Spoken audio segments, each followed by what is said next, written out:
Okay, chapter 3. Here we go. Going to die, Brian thought. Going to die. Gonna die. Gonna die. His whole brain screamed it in the sudden silence. Gonna die. He wiped his mouth with the back of his arm and held the nose down. The plane went into a glide, a very fast glide, that ate altitude, and suddenly there weren't any lakes.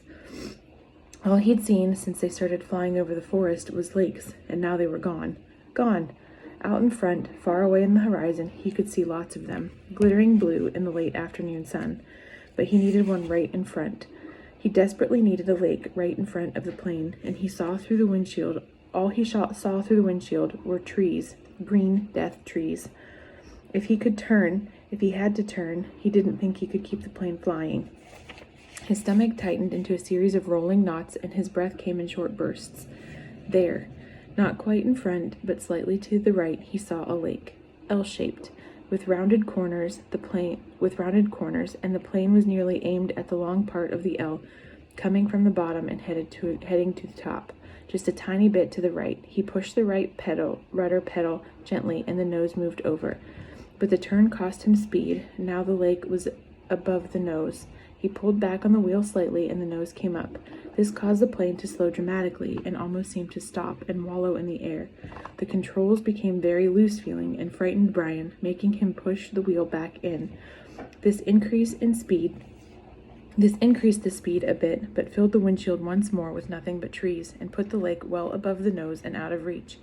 For a space of 3 or 4 seconds, things seemed to hang, almost stop.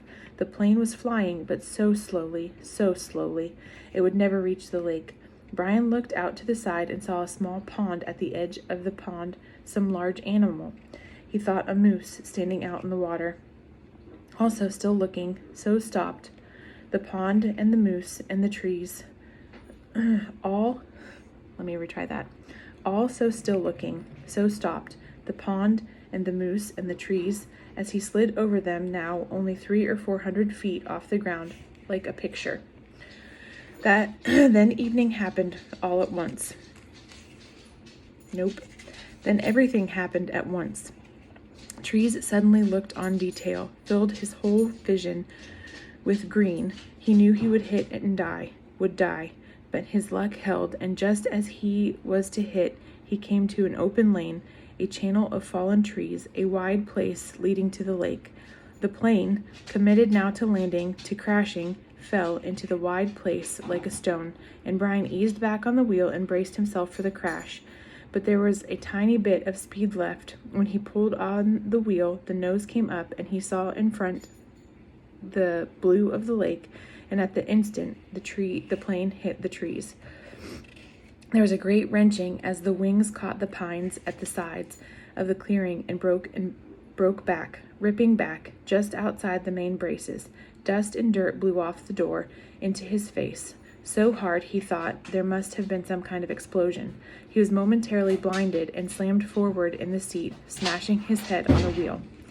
Then a wild crashing sound, ripping of metal, and the plane rolled to the right and blew through the trees, out over the water, and down to slam on into the lake, skip once on the water, as hard as concrete, water that tore the windshield out and shattered the side windows, water that drove him back into his seat.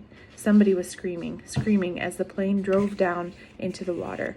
Someone screamed,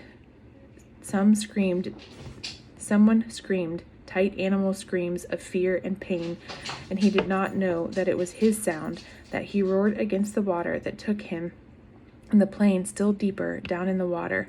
He saw nothing, but sensed blue, cold blue-green, as he raked the seatbelt batch and tore his nails loose on the one hand.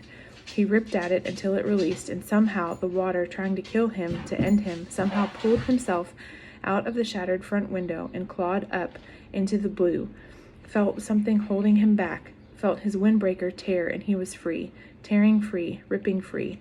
But so far, the surface in his lungs could not do this thing, could not hold, and were through. He sucked water, took a great pull of water that could finally take him, and his head broke into the light, and he vomited and swam, pulling without knowing what what he was doing, without knowing anything, pulling until his hands caught at weeds and muck, pulling and screaming until his hands caught at last in the grass and brush, and he felt his chest on land, felt his face in the coarse blades of grass. He stopped. Everything stopped. A color came that he had never seen before, a color that exploded in his mind with pain, and he was gone from it all, spiraling out of the world, spiraling into nothing. Nothing.